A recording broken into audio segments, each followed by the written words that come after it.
Okay, great, guys. Okay, I know that, thank God, going through this with me, you will have great drinks after this. So there is always a little bit of prize at the end of the day, huh?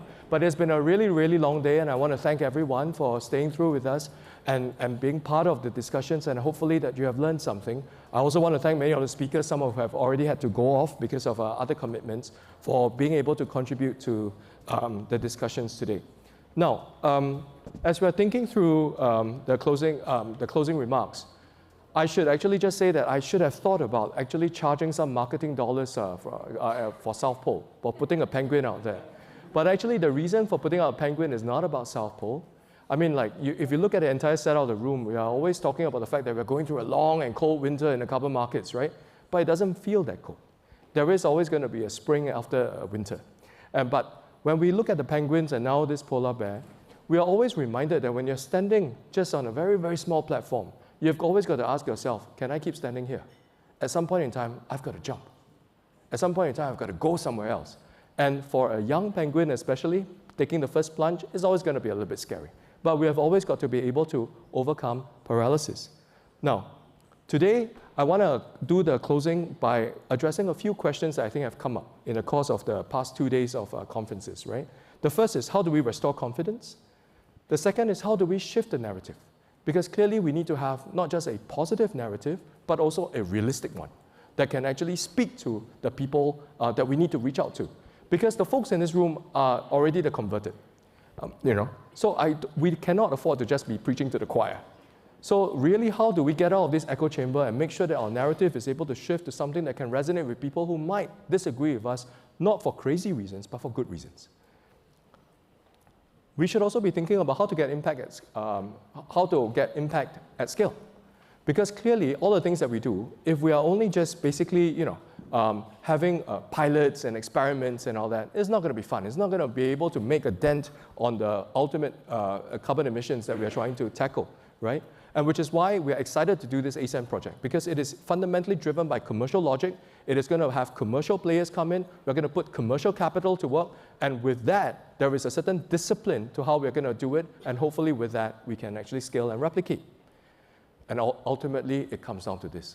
How do we overcome the paralysis that we're going to see in the midst of uncertainty, in the midst of all the macro headwinds that we are facing? So I hope to address all these problems, and that's the reason why we start with an exercise and the pieces of paper that you have with you and the pen. Okay, now, if you can take the pieces of paper, right, and your pen, could you try and join me in doing this particular exercise and draw what you actually see on the screen? So the first thing I would like you to draw is actually a straight line, anywhere on the sheet of paper, but maybe somewhere to the top. Okay? All right, now next, I would like you to draw a second line, absolutely parallel and also straight. Absolutely parallel. We try, okay? Do it again. Okay. Now, once you're done and you think, okay, looks kind of straight, looks kind of like equal, draw a perfect circle in between the first two lines. Okay. And do it one more time. Now, if you guys can actually just show it to the friends and colleagues next to you and just take a look and see how it looks, huh? Well, not too bad, right? Wai Ling, this looks pretty good. Okay.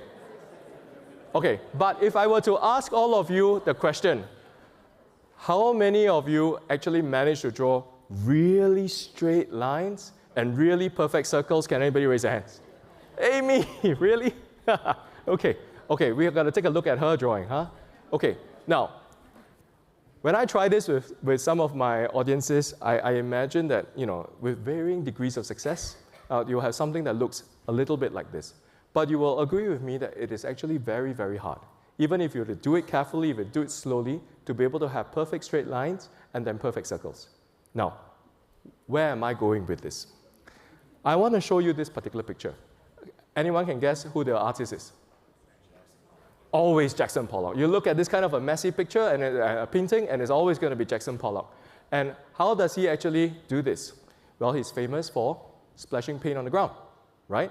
So kind of like in the later part of his artistic career, his career, he went into this mode where he's just actually splashing paint. And believe it or not, these things can fetch millions of dollars. Huh? So never discount what your kids can do at home. Okay, but if you go online and you take a search, you will also see this. Lots of folks ask kids to actually reproduce these kinds of paintings, okay? So you can join any number of art classes where it's a lot of fun, you know, you get the kids in their boots and everything, and they're splashing paint on canvases and all that, and of course parents are absolutely delighted and excited, right? Because maybe it could fetch a couple of $1 million, how do you know?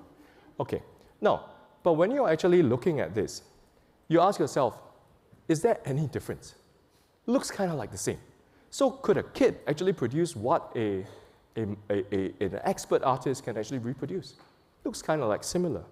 Now, the one point I want to make with this particular exercise is that artists who actually splash paint on the ground, you know, modern artists who kind of like do stuff which you think my kid could do that too, right? They are also able to create masterpieces, right? They can draw perfect circles. They can draw straight lines. This is just an example of one of the earlier works by Jackson Pollock. I mean, believe it or not, shockingly, he can paint in addition to like dripping paint on the ground. Now, why I raise this thing is because things that look about the same can actually come from very different starting points. Whether you have actual content mastery, whether you are in command of your craft, of the basics, of the rules, of the way of doing things, and then deciding to sometimes break convention, or because you're doing these things and it all looks nonsensical because you don't know better. So one way of restoring confidence in the carbon markets is to go back to basics. Now, we have a bit of a lull. We have a time to actually re-examine our methodologies, to re-examine our approach, to improve the processes, our techniques, our understanding of the science. And even if, after coming out with Carbon Market 2.0, it looks a little bit of the same, believe you me, we are at a very different starting point. Because you have mastered the basics and we have to go back to that. And that is the one way to restore confidence. Now, let's go on to the next thing. How do we shift the narrative? This, believe it or not, is, where are we? Okay. All right. So this is actually a very early model of a Porsche car, sometime around the 1900s. Anyone can tell me what this car is? Anyone? Prius, absolutely right. First generation Prius. That doesn't look anything like what it is right now. Okay? And the next one is actually a 2024 F1 car. What is common about all three? 4 wheels. That's absolutely true, and a steering wheel as well, so that's 5, maybe 5 wheels. They're all hybrids. They're all hybrids. So now, the first hybrid car already came out a long time ago. This is not new. This technology has been around, but it has been reimagined, obviously, for what it is today, right? And we have got the first consumer car that is really noted for the hybrid features and all that. And now, of course, what is more surprising is this. Even the petrol heads who acknowledge that an F1 car is the epitome of the most, fun, exciting car is actually a hybrid. And why do we actually have hybrids? Because it is not just about the fact that it might be cleaner, it actually has better performance. So the extra battery power on the F1 car gives it an extra boost to enhance performance. So what is the point here? The point here really is that when we think about cars today, right, you don't have to believe that they are cleaner, you feel that it's more environmentally friendly for you to drive it. You're driving it and you're making purchasing decisions because it's cheaper and it's performing better. So that's how BYD, in part, became the best-selling car in Singapore. In a country that's known for very expensive cars, right? It is cheaper, and more importantly, it is actually cheaper to run an electric car than it is to run a petrol car. It probably costs about half per kilometer. So part of shifting this narrative is to actually appeal to the logic and the mental frame of those that we are trying to reach out to. People can disagree with us about the urgency of climate action, but very few will disagree with us about the commercial logic of going for something that's cost-effective. And so what we are really seeing right now is a little bit of a shift in our emphasis from values to value, right? And that sometimes is not always about a green premium, but about a green discount. Now, let's go on how to address this question around impact at scale. Now, if you look at this image, it is actually about the Great Western Railway. So the old railways back in London, right, in England, okay? And I was surprised when I actually read this in a news article that there's such a thing as local mean time. Now, we have all heard of Greenwich Mean Time and whatever, but have you ever heard of local mean time? So believe it or not, there have been like dozens and dozens of time zones in a country like England and the United Kingdom. So Oxford used to be like kind of like 5 minutes behind London. It probably is. And the reason why that's the case is because in the old days, they used sundials to actually check time. So depending on your location, you're just a little bit different, from each other. But when if you're moving from town to town and just walking or running or taking a horse or on a carriage, that's kind of fine. It doesn't really matter. But when you start to actually move between towns using trains, then this becomes a real problem. Because sometimes the trains will cross lines. And if you get the wrong time, then what's going to happen? You're going to bash into each other. That's not possible. So from a safety coordination perspective, it was important, absolutely important, for the UK to standardize time. And the standardization of time then came about through the adoption of Greenwich Mean Time, right? So railways and time zones teach us a very important lesson that it is absolutely critical for efficiency, for scale, for being able to roll things out, to actually harmonize what for centuries used to be the way of doing things, right? Today, if you look at ICAO, they are responsible for something like 12 over 1,000 standards. Can you imagine if every single country has its own particular way of regulating aviation safety? That would be terrible. Today, there is actually no lack of standards. Many of our friends in the room are represented here, right? Now, so what happens if, for example, if I were to do a reforestation project in Indonesia, and that's going to be slightly different from Malaysia, from Thailand, from Malawi, from Ghana, to South Africa, in Latin America, it is just going to make it much more difficult for me to actually achieve my work, and potentially very, very expensive to actually comply with all the different standards.